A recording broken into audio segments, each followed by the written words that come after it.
ஸ்டாலின் பிரேமலதா அவர்களுடைய சந்திப்பு மிக முக்கியமா பார்க்கப்படுகிறது. உடல்நலம் குறித்து தான் விசாரிக்க வந்தோன்னு உண்மையிலே உடல்நலம் மட்டும்தான் பேசியிருப்பாங்க. அவங்க வந்து திமுக அணியோட ஒரு கான்டாக்ட்ல இருக்காங்க. பாமக ராமதாஸ் அவர்களும் முதல்வரை சந்திப்பதா செய்திகள் வருது. இன்னும் கொஞ்ச நாள் சந்திப்பார். 40 நிமிஷம் உடல்நலம் சரியில்லாத பத்தி பேசிட்டு இருப்பாங்க பன்னீரும் முதல்வரும். டிடிவி சசிகலா இவங்களுடைய நிலைப்பாடுலாம் என்னவா சார் இருக்கும்? அவங்களுக்கும் வந்து எடப்பாடியை தோக்கடிக்கணும்னு ஒரு எண்ணம் இருக்கு. எடப்பாடி வந்து தினகரனோட கையை பிடிச்சிட்டு குலுக்க வேண்டிய அவசியம் இருக்கு. Q&Q Pharmacy. Invest smart, earn extraordinary, guaranteed return, 100% buyback assurance. Q&Q Pharmacy.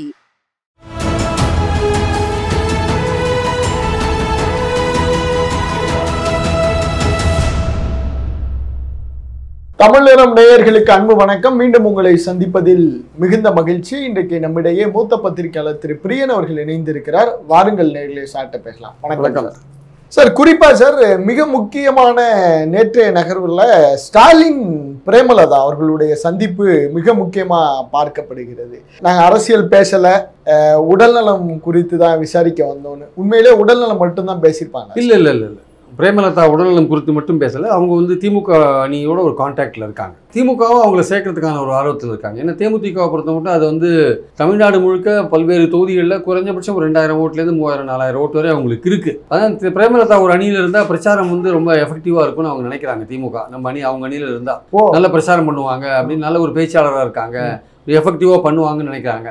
ரெண்டாவது அவங்க எந்த ஜாதியோ இல்லை ஒரு குறிப்பிட்ட ஏரியாவோ செல்வாக்கு இல்லாம பரவலான ஒரு செல்வாக்கு பெற்றிருக்காங்க அப்படின்னு நினைக்கிறாங்க. ஸோ அந்த அடிப்படையில் தேமுதிக நம்ம கட்சியில் இருந்தால் பெட்டர்னு நினைக்கிறாங்க. திமுகவோட ஸ்ட்ராட்டஜி என்னவா இருக்குன்னா, எதிரில் இருக்கிற அணிகள் எல்லாத்தையும் பிரிச்சு விட்டு அதை பலவீனமாக்குறது. யாருமே அதிமுக பாஜக அணியில சேராத பாத்துக்கிறது, யாருமே விஜயோட சேராத பாத்துக்கிறது. அதை பிரிச்சு அதை பலவீனமா பண்ணி இவங்க கிட்ட வந்தா சேர்த்துட்டு இவங்களுக்கு 5 சீட்டோ 4 சீட்டோ கொடுக்கறதுன்ற மாதிரியான ஒரு முடிவுல தான் அவங்க இருக்காங்க. அதுதான் வந்து ஸ்டாலின் எடுத்துக்கிற டேம். ஒன்று இவங்க பலமாகணும் திமுக, இல்லை எதிரிகளை பலவீனப்படுத்தணும். ரெண்டுத்தையும் சைமல்டேனியஸாக பண்ணணும். இப்போ முதல்ல எதிரிகளை பலவீனப்படுத்தலாம். இப்போ மக்கள் பார்வையில் ஒரு எண்ணம் என்ன வந்திருக்குன்னா, எதிரில் யாருமே கூட்டணி வந்து அதிமுக பாஜக சேர மாட்டேங்கிறாங்க, இவங்களாம் திமுகவோட பேச்சுவார்த்தை நடத்திட்டு இருக்காங்க அப்படின்ற ஒரு எண்ணம், ஒரு வியூ பெர்செப்ஷன் கிரியேட் ஆகுது இல்லை. அப்போ திமுக ஸ்டாலினோட அந்த ஸ்ட்ராட்டஜி வந்து ஒர்க் அவுட் ஆகுது. பொலிட்டிக்கலாக வந்து ஒரு சரியான மூவ் எடுத்துட்டு இருக்காரு. திமுக வந்து ஒரு பலப்படுத்துற ஒரு முயற்சியில் இறங்கியிருக்காரு, எதிரிகளை பலவீனப்படுத்துற முயற்சியில் இறங்கியிருக்காரு. இப்போ பாருங்க, தகராறு பண்ணி இந்த வைகோ நீ காதல போய் பார்த்தேன். அதான் சார், அது என்ன சார் திடீர்னு அவருக்கு ஒரு பயம் வந்துடுச்சு. எல்லாரும் போய் பாக்குறாங்கல்ல, எல்லாரும் போய் பார்த்தோம்னா அது எஃபெக்ட் அங்க வருது. அங்க இதனால அது நம்ம அனாதை ஆயிடுவோம் போல் இருக்கு. நம்ம இந்த நிறைய சீட் கேட்டா, நம்ம ஏற்கனவே துரை வைகோ பேச்சை கேட்டு பையன் பேச்சை கேட்டு ஒரு சீட்டு ஒரு மந்திரி சபையில் இடம் கொடுப்பான்னு நம்ம ஏதாவது ஊசலாடிந்தார் அங்கேயும் இங்கேயும்.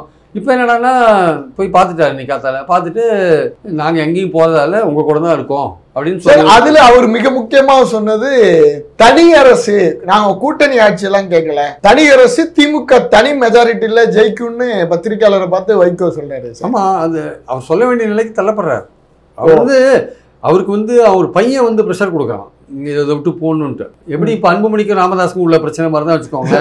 அவங்க வீட்லேயும் அது மாதிரி தான் இருக்கு. வைகோ என்ன சொல்றாரு, திமுக அணி வெற்றி பெற வாய்ப்பு இருக்கிறதுனால நம்ம அது கூட காலம் தள்ளிடலாம். வேணா நமக்கு எதிர்பார்த்த சீட் அங்கே கிடைக்காதுன்றது உண்மை. இப்போ தேமுதிகவோ இல்லை நாளைக்கு ஓபிஎஸ் அணியோ ஏதாவது வந்தது வச்சுக்கோங்க, அப்போ கமலஹாசன் வேற உள்ள வராரு. ஸோ இவங்களுக்குலாம் அவங்க கொடுக்கணும்ல. இது வந்து திமுக அணி வந்து ரொம்ப மோசமா இருக்கு, அந்த அணிக்குள்ள கருத்து வேறுபாடு இருக்காது, இதெல்லாம் எடப்பாடி சொல்லலாம். ஆனா யாரும் அங்க அதை விட்டு வெளில வராமையான விஷயம் தெரியல. ஏன்னா அது வின் பண்ற வாய்ப்பு இருக்குன்னு நம்புறாங்க எல்லாருமே அந்த அணியில் இருக்கிற எல்லாருமே. ஏன்னா இப்போ இவங்க எல்லாம் சொல்ற மாதிரி ஏதோ இந்த விஜய் சொல்றாருல 67 77 அப்படின்னு, 67 வந்து காங்கிரஸ் ஆட்சி ஒழியணும்னு எல்லாரும் விரும்பினாங்க, ஒழிச்சாங்க. அண்ணா தலைமையில் ஒழிச்சாங்க. 77 கலைஞர் ஆட்சியை வந்து வீழ்த்தணும்னு மக்கள் நினைச்சாங்க, எம்ஜிஆர் வந்து கொண்டாந்தாங்க. இப்ப திமுக ஆட்சியை ஒழிக்கணும்னு நினைக்கிறாங்க.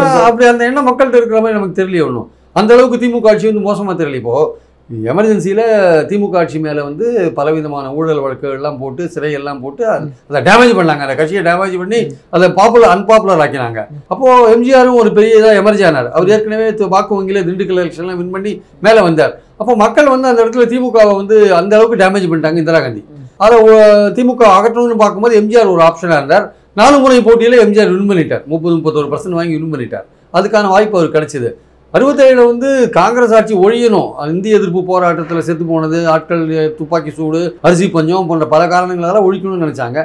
அண்ணா வந்து ஒரு வானவில் கூட்டணி மாதிரி அமைச்சார். ராஜாஜி இருந்தார், கம்யூனிஸ்ட் இருந்தாங்களே, காகிதம் இருந்தார், எல்லாம் வித்தியாசமான கொள்கைகள் கொண்டவங்கலாம் உள்ளா இருந்தாங்க. அதை வச்சு காங்கிரஸ் ஒழிச்சார். காங்கிரஸ் போகணும்னு மக்கள் நினைச்சாங்க. ஆனால் இப்போ வந்து திமுக அரசு போகணும்னு ஒட்டுமொத்த மக்கள் நினைக்கிறாங்க. அந்த அளவுக்கு வெறுப்பு இங்கே வந்துருத்தாலும் கண்டிப்பாக இன்னைக்கு லெவலில் இல்லை சார். அது யார் வேணா என்ன வேணா சொல்லலாம். எனக்கு தெரிஞ்சு இன்னைக்கு லெவலில் தமிழ்நாட்டோட ஒட்டுமொத்த மக்களும் திமுக போகணும்னு நினைக்கிறாங்களா? இல்லை. என்ன சார் சட்ட ஒழுங்குலாம் சந்தி சிரிக்குது, நிறைய குற்றச்சாட்டுகள் வைக்கிறாங்க. எல்லாம் இருக்கு சார். அதே சமயம் திமுகவுக்கு ஆதரவான ப்ரோ இன்கம்பன்சி ஓட்டும் இருக்கு. அதாவது அவங்க வந்து பெண்களுக்கு செஞ்ச பல விஷயங்கள் வந்து அவங்களுக்கு ஓட்டு வங்கியா மாறுது. ஓரணியில் திரள் ஓட்டு 2 கோடி பேர் சேர்த்திருக்காங்க சார். 40 நாளைக்குள்ள 2 கோடி பேர் சேர்ந்திருக்காங்க திமுக. பாஜக வந்து மிஸ்டேக் கால்ல 50 சார். இது வந்து ஓடிபி கொடுத்து சேர்க்கிற விஷயம் சார், சாதாரண விஷயம் இல்ல. 30 ஒரு வாக்குச்சாவடியில 30% வந்து வாக்காளர் இது தேர்தல் திமுக உறுப்பினராக சேர்த்திருக்காங்க சார். பெரிய விஷயம் அது. நான் என்ன சொல்ல வரேன், பெரிய விஷயமா சார்? ஆமா சார், சாதாரண விஷயம் இல்லை சார். ஒரு வாக்குச்சாவடியில் 1600 பேர் இருப்பாங்க. அதில் 30% நீங்க சேர்க்கறது எவ்வளவு பெரிய விஷயம். உங்க திமுக உறுப்பினராக சேர்க்கறது ஒரு 1600 1300 பேர் இருக்காங்க வச்சுக்கோ, 1500 பேர் இருக்காங்க வச்சுக்கோ, ஒரு 30% வந்து நீங்க திமுக உறுப்பினராக மாத்துறீங்க சார். அவன் வந்து கமிட்டட் ஓட்டா மாறுறான். அவன் வந்து இலவச பஸ் பயணம் அனுபவிச்ச லேடியா இருப்பாங்க, இல்லை வந்து உரிமை தொகை வாங்குற லேடியா இருப்பாங்க, இல்லை வந்து காலேஜ் போகிற புதுமை பெண் திட்டத்தில் ரூபா வாங்குறவங்க இருப்பாங்க, இல்லை காலேஜ் போகிற பையன் 1000 ரூபா வாங்குறவனா இருப்பான், இல்லை அவங்க வீட்டில் 2 குழந்தைங்க வந்து ஸ்கூலில் மார்னிங் பிரேக்ஃபாஸ்ட் சாப்பிட்ற குழந்தைங்களா இருக்கும், இல்லை வந்து அவங்க வீட்டில் வயசானவங்க வந்து மருத்துவம் பார்த்துட்டு இருப்பாங்க. மாதம் மாதம் டாக்டர்லாம் வந்து அவருக்கு மருந்தெல்லாம் கொடுத்துட்டு பிஹெச் பிரைமரி சென்டரில் மருந்து கொடுத்துட்டு சுகர் மாத்திரை பிபி மாத்திரைலாம் கொடுத்துட்டு போகிறாங்க, பிளட் செக்அப்லாம் பண்ணிட்டு போகிறாங்க. இன்னொன்று நாள் முதல்வர் திட்டத்தில் பயன்பெற்றவங்களா இருப்பாங்க. இப்படி பலவிதமாக இருக்குல்ல. ஏதோ வெல்ஃபேர் ஸ்கீமை வச்சு அடிச்சுட்டாரு. வெல்ஃபேர் ஸ்கீமை வச்சு வீட்டுக்கு ஒரு வாக்காளர் வந்தால் போறோம்னு நினைக்கிறார் சார். அவர் வீட்டுக்கு ஒரு திமுக ஒருத்தர் திமுக ஓட்டு போட்டாலே போறோம்னு நினைக்கிறார். அதுவே 2 கோடி ஓட்டு எனக்கு வந்துடும் வின் பண்ணிடலாம் நினைக்கிறார் அவர். அதை நோக்கி ஓரணியில் திரளணும்னு ஒர்க் பண்றாங்க. அதனால வந்து இவங்க சொல்ற சட்டம் ஒழுங்கு பிரச்சனை, போதை மருந்து பிரச்சனை எல்லாமே இருக்கு. நான் இல்லைன்னு சொல்ல வரல. கொடுத்த வாக்குறுதிகள் நிறைவேற்றாத விஷயம், ஆசிரியர்கள் அரசு ஊழியர்கள் வருத்தமா இருக்கிறது, இது எல்லாமே இருக்கு. நான் இல்லைன்னா மறுக்கல. ஊழல் குற்றச்சாட்டு உட்பட எல்லாமே இருக்கு. ஆனால் அதையும் மீறி இந்த மாதிரியான விஷயங்கள் திமுக பண்றது என்னன்னா, அவங்க என்ன நினைக்கிறாங்க, நம்ம பண்றதுனால நம்ம வாக்குகள் விழுன்னு நினைக்கிறாங்க. 2வது விஜய் வந்திருக்கிறதுனால விஜய் வந்து ஓட்ட பிரிப்பார். விஜய் ஓட்ட பிரிக்கும் போது, தனியாக நின்று ஓட்ட பிரிக்கும் போது, திமுக எதிர்ப்போட்டுகள் பிரியும் போது திமுகவுக்கான அட்வான்டேஜ் ஜாஸ்தியாக இருக்கும். அவர் திமுகவிலிருந்து வாக்குகளை பிரிப்பாருன்னா திமுக வாக்குகளை பிரிக்கிறதுக்கான வாய்ப்புகள் ரொம்ப கம்மி. திமுகவுக்கு ஆதரவான ஓட்டுகள் இன்னைக்கு அதே 22 23% இருக்க தான் செய்யும். திமுக கூட்டணி கட்சியான வாக்குறுதி அதே 6-7% இருக்க தான் செய்யும். நடுநிலையாளர்கள் இந்த மாதிரி பயன்பெற்றவர்கள் அவங்க ஒரு 6-7% போட்டாங்கன்னா அதுவே 36-37% போயிடும். இவங்க மற்றவங்களாம் பிரிஞ்சு போறாங்க வச்சுக்கோங்க, 25-20% தான் வந்து நிற்பாங்க அவங்க ஆக்சுவலாக வந்து. அதனால திமுக அணி வெற்றி பெறதுக்கான வாய்ப்பு இருக்கிறதுனால அந்த அணிலேருந்து யாரும் தற்சமயத்துக்கு வரா மாதிரியான ஐடியா இல்லை. தேர்தல் நெருக்கத்தில் ஏதாவது ஒரு மாற்றங்கள் ஏதாவது வந்துச்சுன்னா அதுதான் வந்து திமுக இப்போ பண்ணுற ஏற்பாடுகள்லாம் என்னன்னா, தேர்தல் சமயத்தில் ஏதாவது அதிரடியான நம்ம அணிலேருந்து யாராவது கொஞ்சம் அப்படி இப்படி ஊசலாட்டத்தில் இருந்தாங்கன்னா அதெல்லாம் சரி பண்ணணும்னா தேமுதிகவோட ஒரு கான்டாக்டில் இருக்காங்க, பன்னீரோட ஒரு கான்டாக்டில் இருக்காங்க, எல்லாமே அவங்களும் அந்த கான்டாக்டில் இருக்காங்க. ஏன்னா தேர்தல் நெருக்கத்தில் வந்து திமுக அணியில் இருக்கிறவங்க யாராவது சீட்டு பிரச்சனை அது பிரச்சனையில் ஏதாவது அவங்களுக்கு ஒரு ஆப்ஷன் விஜயா இருக்கிறதுனால ஏதாவது ஒரு முடிவு எடுத்தாங்க வச்சுக்கோங்க, அப்போ அதை காம்பன்சேட் பண்ணணும்ல. இல்ல எனக்கு ஆப்ஷன் இருக்குங்கிறத ஸ்டாலின் காமிச்சிட்டு இருக்க கூட்டணி கட்சிகளுக்கான மெசேஜ் எப்படி வந்து சின்ன சின்ன கட்சிகளுக்கு விஜய் ஒரு ஆப்ஷனா இருக்கோ அதே மாதிரி திமுகவும் என்ன நினைக்குது, நாங்க நினைச்சா யாரை வேணா உள்ள இழுப்போம், பாமக ராமதாஸை கூட பிரிஞ்சிருந்தா இழுப்போம் அப்படின்னு அவர் ஒரு விஷயத்தை எல்லாமே ஓப்பனா வச்சிருக்காரு. ஸ்டாலினை பொறுத்த மட்டும் எல்லாரோடையும் கை குலுக்கிறதுக்கு ரெடியா இருக்காரு சார். அதை வந்து அந்தந்த சூழலுக்கு எப்படி பயன்படுத்தி கொள்ள வேண்டும் என்பதை அவர் உணர்ந்து இருக்கார். எல்லாரோட கார்டியலா இருக்கணும், அவங்க எப்படி பயன்படுத்தி கொள்ளணுன்றத நேரத்துக்கு ஏற்றபடி முடிவு பண்ணிக்கலாம் அப்படின்றத யாரையுமே ஒரு வேண்டான்னு ஒதுக்கவே இல்லை. வரீங்களா என்ன பாக்குறீங்களா பாருங்க. இதன் மூலமா ஒரு அரசியல் செய்தி என்ன கன்வே ஆகுதுன்னா, ஸ்டாலின் வந்து உயர்ந்த தலைவரா இருக்காரு, அவர் எல்லாரோடையும் ஒரு கார்டியலா ஒரு அணுகுமுறையை வச்சிருக்காரு, அவரோட இம்ப்ரூவ் பண்றாரு, ஸ்டேச்சரை இம்ப்ரூவ் பண்றாரு, பிம்பத்தை உயர்த்துறாரு. அதுதான் பாயிண்ட் சார். குறிப்பா சார் நீங்க சொல்லக்குள்ள எல்லா கட்சிகளும் வந்து ஸ்டாலினை பாக்குறாங்க. அப்ப வந்து இந்த கூட்டணி கட்சிகளுக்கு இப்படி எல்லாம் ஆப்ஷன் இருக்குங்கிறத ஒரு த்ரெட்டன் பண்றதுக்கான ஒரு மெசேஜ் மட்டும் தானே சார்? கூட்டணி கட்சிகள் என்னவெல்லாம் பேசுறாங்கல்ல, அவர் எப்படி ஒரு மெசேஜ் கன்வே பண்ணாரு, அவங்களுக்கு இப்படிதான் மெசேஜ் கன்வே பண்ணுவார். அவங்க பேசுறதெல்லாம் திமுகவுக்கு சங்கடமா கொடுக்குற விஷயங்களா இருக்குல்ல, சில சங்கடமா பேசுறாங்கல்ல, அப்ப அவங்களுக்கு அவங்க பேசாத பதில் கொடுக்குறாங்க. நாங்க பேச மாட்டோம், எங்க பதில் இப்படிதான் இருக்கு அப்படின்னு. அவங்களுக்கான பதில் தான் இந்த சந்திப்புகள்லாம் வந்து திமுக கூட்டணி கட்சிகளுக்கான பதிலாக தான் நான் பார்க்கிறேன் ஆக்சுவலா. சார் பாமக ராமதாஸ் அவர்களும் முதல்வரை சந்திப்பதா செய்திகள் வருது. இன்னும் கொஞ்ச நாள் சந்திப்பாரா சார்? சந்திக்கிறதுக்கான வாய்ப்பு இருக்குன்னு தான் நான் நினைக்கிறேன். அதுக்கான வாய்ப்புகள் அது எப்படி சார்? அது அவர் வந்து என்ன சொல்றாரு, 10.5க்காக சந்திச்சேன்னு சொல்றாரு வந்துட்டு அவரு. ஆனா 10.5 வேஷம் போடுறாரு எடப்பாடி. விழுப்புரத்துல பேசும்போது நான் அடுத்த தடவை ஆட்சிக்கு வந்தா 10.5 நான் கொண்டு வருவேன்னு சொல்றாரு. சிவகங்கையில பேசும்போது 10.5 பத்தி கேட்டா அதுக்கு முடிஞ்சு போன விஷயம், அதை பத்தி எல்லாம் கேட்காதீங்க, அது நாடு முழுக்க சாதி வாரி கணக்கு எடுக்கிறாங்கன்னு அங்க போய் அந்த மக்களை ஏமாத்துறதுக்கு வேற விதமா பேசுறாரு, இந்த மக்களை ஏமாத்துறதுக்கு வேற விதமா பேசுறாரு. ஸோ வன்னியர்களோட நம்பிக்கையும் எழுந்துருவாரு, முக்குளத்தோட நம்பிக்கையும் எழுந்துருவாரு. அவரு ரெண்டு இடத்துல ரெண்டு விதமா பேசுறாருல்ல. யாருக்கா ஒருத்தருக்கு லாயலா இருக்கணும், நீங்க யாருக்குமே லாயலா இருக்க மாட்டேன்றீங்க, உங்களுடைய பாரம்பரியமே அப்படி இருக்கு. பன்னீர் இடஒதுக்கீடு விஷயத்துக்கு அது மாதிரி தான் பண்றாரு எடப்பாடி. இப்போ ராமதாஸ் வந்து இந்த 10.5 எடுத்துன்னு போய் சந்திச்சாருன்னா அது என்ன, அந்த அந்த காரணத்தை வச்சு சந்திக்கிறதுக்கான வாய்ப்புகள் நிறைய இருக்கு. உடல் நலம்னு சொல்லிட்டு அது கூட சந்திக்கலாம், உடல் நலம் விசாரிக்கிறதுக்காக கூட சந்திக்கலாம், சொல்ல முடியாது. இப்போ எல்லாருமே அப்படிதான் சொல்றாங்க. 40 நிமிஷம் உடல்நலம் சரியில்லாத பத்தி பேசிட்டு இருப்பாங்க பன்னீரும் முதல்வரும். வேற பல விஷயங்கள் வந்திருக்குல்ல. இப்போ தேமுதிக போய் பேசினாங்க, பிரேமலதாவுடைய பயணத்துக்கு அனுமதி போலீஸ் கொடுத்துட்டாங்களே இன்னைக்கு. தடுத்து வச்சிருந்தாங்க சார். இப்போ எந்த அனுமதி யாரும் உடனே கொடுக்கறது இல்லை போலீஸ். அது கோர்ட்டுக்கு போய் வாங்குறது இந்த மாதிரி விஷயங்கள் தான் இருக்கு. 1008 கண்டிஷன்லாம் போடுவாங்க. கேட்ட உடனே இன்னைக்கு ரிலீஸ் பண்ணிட்டாங்களே, ஓகே போலான்ட்டாங்களே, எந்த விதமான பிரச்சனையும் கொடுக்காம அனுமதி கொடுத்துட்டாங்க நேரடியா. அதனால வந்து இப்போ அன்புமணி பயணத்துக்கு எவ்வளவு பிரச்சனைகள்லாம் வந்தது. இப்போ எடப்பாடி கூட பர்மிஷன் வாங்கி தானே போயிட்டு இருக்காரு. அதனால வந்து ஏதோ ஒரு அரசியல் போயிட்டு இருக்கு பின்னாடி. அதுல வந்து ஸ்டாலின் வந்து தன்னுடைய திமுகவுக்கு எதிராக பிஜேபியும் ஏடிஎம்கேயும் எடுக்கிற விஷயங்களை பாக்குறாரு, சீமான்லாம் எடுக்கிற விஷயங்களை பாக்குறாரு. ஸோ நம்மளும் வந்து நமக்கு ஏற்ற ஒரு விஷயங்களை பண்ணணும், நம்மளும் வந்து ஒரு அரசியல் ரீதியா நம்மளும் பல யுக்திகளை கையாளுறோன்றது நம்ம கூட்டணி கட்சிகளுக்கும் தெரியணும், எதிர்கட்சிகளுக்கும் தெரியணும், மக்களுக்கும் தெரியணும்னு அவர் ஒரு ஸ்ட்ராட்டஜியை கையாளுறார். இதுல வந்து மக்கள் பார்வையில வந்து திமுக வந்து தன்னை பலப்படுத்திக் கொள்கிறது அல்லது எதிரிகளை பலவீனமாக்குறது என்ற மெசேஜ் வந்து கன்வே பண்றாரு. அது அவருடைய கன்வே இதா இருக்கு, மெசேஜா இருக்கு. சார் இப்ப எடப்பாடி பிஜேபி பக்கிட்டு யாருமே போகாததும் ஒரு பெரிய மெசேஜா சார்? ஆமா, கண்டிப்பா ஒரு மெசேஜ் தான். யாருமே போகல, போறதுக்கான வாய்ப்பு இருக்கிறவங்களும் இப்போ தேமுதிகவோ இல்லை பாமகவோ போறதுக்கான வாய்ப்பு இருக்குன்னு தான் அவங்க சொன்னாங்க. ஏன் அமித்ஷா வந்து பாஜக இத்தனை நேரம் அவங்களை வந்து ப்ரெஷர் பண்ணாதே இருந்திருப்பாங்க. பாஜக பல விதங்களும் அவங்களை ப்ரெஷர் பண்ணி தானே இருப்பாங்க. ஆனா அவங்க இன்னும் போகாதே இருக்காங்களே, தங்க ஆப்ஷனை ஓப்பனாக வச்சிருக்காங்கல்ல. அதனால வந்து தேமுதிக அந்த அந்த அந்த அணியில் இன்னும் ஆட்கள் சேராது இருக்கிறது ஒன்று, பாஜகவுக்கு உள்ள எதிர்ப்பு ஓட்டுகள் தமிழ்நாட்டில், அதுதான் திமுகவுடைய வெற்றிக்கு காரணமாக இருக்கிற ஓட்டுகள். ஸோ அதனால அது அதிமுகவை அதிஃபெக்ட் பண்ணும், அங்கே எதிர்பார்த்த வெற்றியை பெறுமான்றது ஒரு சந்தேகம், அதனாலையும் போகாத இருக்காங்க. அது ஒரு காரணமாக இருக்கு. அதே சமயம் பார்த்தீங்கன்னா வந்து இப்போ எதுக்கு அவசரப்படணும், நம்ம எல்லா ஆப்ஷனையும் ஓப்பனாக வச்சுக்கலாம்னு இந்த கட்சிகள் நினைக்கிறாங்க. அதனால தான் தாவேக்காவோடையும் திமுகவோடையும் கான்டாக்டை எஸ்டாப்ளிஷ் பண்றாங்க. குறிப்பா சார் இப்ப பிஜேபி வந்து எடப்பாடி எல்லா பிரச்சாரத்திலையும் சொல்றாரு மெகா கூட்டணி மெகா கூட்டணி. பிஜேபி அதுக்கு ஒர்க் பண்ண மாதிரியே தெரியலையே சார். இல்ல அவங்கள பொறுத்த மட்டும் பீகார் எலெக்ஷன்ஸ்க்கு ப்ரியாரிட்டி கொடுக்குறாங்க சார். பீகார் எலெக்ஷன்ஸ் முடிச்ச பிறகு தான் இந்த சைடு வருவாங்க, அது வரையும் இந்த சைடு வரமாட்டாங்க. அங்கே வின் பண்ண பிறகு தான் இங்கே வருவாங்க. அது வரையும் இங்கே எடப்பாடி என்ன வேணா பேசிட்டு இருக்கலாம், பயணம் போயிட்டு இருக்கலாம், எல்லாம் பண்ணிட்டு இருக்கலாம்.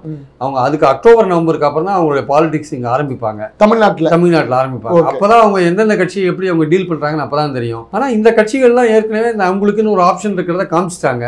இப்போ பாஜக அடுத்த கட்டமான நடவடிக்கை எப்போ எடுக்க போறாங்க அப்படின்றத அவங்களுக்கு வந்து இப்போ அண்ணாமலை கொண்டு தேசிய அளவில் ஏதாவது ஒரு பதவி கொடுத்து தமிழ்நாட்டோட பிரச்சார இன்சார்ஜா போட போறாங்க. அவர் என்ன மாதிரி பிரச்சாரம் அமைக்க போறாரு என்ன ஏது நமக்கு தெரியாது அப்படின்னு சொல்றாங்க. ஒரு உண்மையா பொய்யான்னு தெரியாது. தமிழ்நாட்டுக்கு பிரச்சார இன்சார்ஜ் அவர் தான், அண்ணாமலை தான் அப்படின்னு, தேர்தல் பிரச்சார இன்சார்ஜ் அவர் தான் அப்படின்ற மாதிரி போட போறாங்கன்னு சொல்றாங்க. ஸோ அது இன்னும் அக்டோபருக்கு அப்புறம் தான் அதெல்லாம் சூடு பிடிக்கும் ஆக்சுவலா. ஸோ பாஜகவை பொறுத்த மட்டும் பீகார் எலெக்ஷன்ஸ்க்கு அப்புறம் இதை பத்தின ஒரு பார்வையை எடுப்பாங்கன்னு நினைக்கிறேன் ஆக்சுவலா. இப்ப விஜயோட பார்வை தாவேகா அவங்களுக்கு இப்ப இருக்கிற ஆப்ஷன் கிட்டத்தட்ட தேமுதிகவும் திமுக பக்கிட்டு போயிடுவாங்க.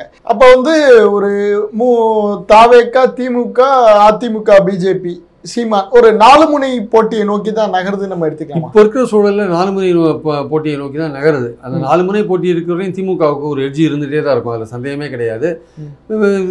சீமானை பொறுத்த மட்டும் அவருக்கான வாக்குகள் இந்த வாட்டி 8% வாக்குகளை ரீட்டைன் பண்ணுவாருன்றது சந்தேகமான விஷயம். என்ன சார் இப்படி சொல்றீங்க? இல்லை எல்லாரும் 10-12 போவாருன்னு சொல்றாங்க. இல்லை அவருக்கான வாய்ப்புகள் ரொம்ப குறைவு. ஏன்னா வந்து அது விஜய் வந்து அந்த வாக்குகள் முந்தியெல்லாம் நடுநிலை அதிமுக திமுக பிடிக்காதவங்களுக்கு ஒரு வாய்ப்பா இருந்தாரு சீமான். விஜய் ரசிகர்களும் அவருக்கு ஓட்டு போட்டிருந்தாங்க. இப்போ அவங்கெல்லாம் வந்து ஒரு சேஞ்ச் வந்திருக்கு, விஜய் வந்திருக்காருன்னு அவருக்கு ஓட்டு போடுறதுக்கான வாய்ப்புகள் இருக்கு. சீமானுக்கு குறையறதுக்கான வாய்ப்புகள் இருக்கு. அந்த ஜாதி ஓட்டு போடும் இந்த ஜாதி ஓட்டு போடும் நிறைய பேர் சொல்றாங்க. அதெல்லாம் நடைமுறையில் எப்படி இருக்குன்னு பார்க்கணும். அதெல்லாம் ஏன்னா இவர் பல ஜாதிகளை ஒரு பகச்சிட்டாரு. ரெண்டாவது இந்த சிறுபான்மை மொழி பேசுறவங்க தெலுங்கு கன்னடம் தமிழ் பேசுறவங்கலாம் இவர் பகச்சிட்டாரு சீமான். அதனால் அவங்களாம் இவருக்கு ஓட்டு போடுறதுக்கான வாய்ப்புகள் இல்லை. ரெண்டாவது வந்து இந்த சீமானை தவிர வந்து பார்த்தீங்கன்னா உங்களுக்கு வந்து விஜயை பொறுத்த மட்டும் அவருடைய தன் தலைமையில் கூட்டணி தான் முதல்வர் கேண்டிடேட்னு சொல்கிறாரு.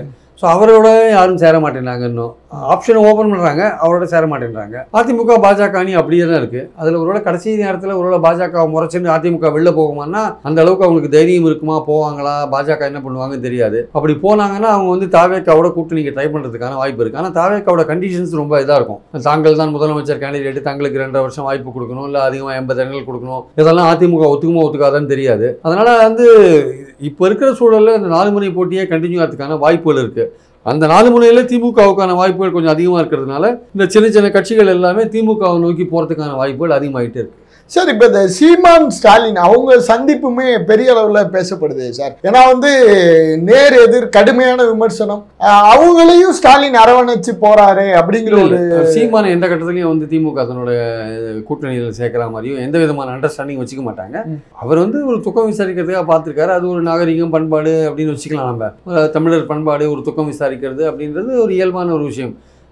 சீமான் சந்திப்பில் எந்த விதமான அரசியலும் இல்லைங்க, இல்லை டெஃபினட். ஆனால் தேமுதிக பன்னீர் சந்திப்புலாம் அரசியல் இருக்குது. வைகோ சந்திப்பு கூட அரசியல் இருக்குது. ஆக்சுவலாக எல்லாமே இதெல்லாம் அரசியல் ரீதியான சந்திப்புகள் தான், அதில் ஒன்றும் சந்தேகமே கிடையாது. டிடிவி சசிகலா இவங்களுடைய நிலைப்பாடெல்லாம் என்னவா சார் இருக்கும்? சசிகலா வந்து பெரிய நிலைப்பாடெல்லாம் ஒன்றும் இல்லை சார். அவங்களுக்கும் வந்து எடப்பாடியை தோக்கடிக்கணுன்ற ஒரு எண்ணம் இருக்குது. ஆனால் வெளிப்படையாக வந்து அதிமுகவை தோக்கடிக்க வேண்டியிருக்கேன்னு அவங்க யோசிக்கிறாங்க, ரெட்டலையை தோக்கடிக்க வேண்டியிருக்கேன்னு யோசிக்கிறாங்க.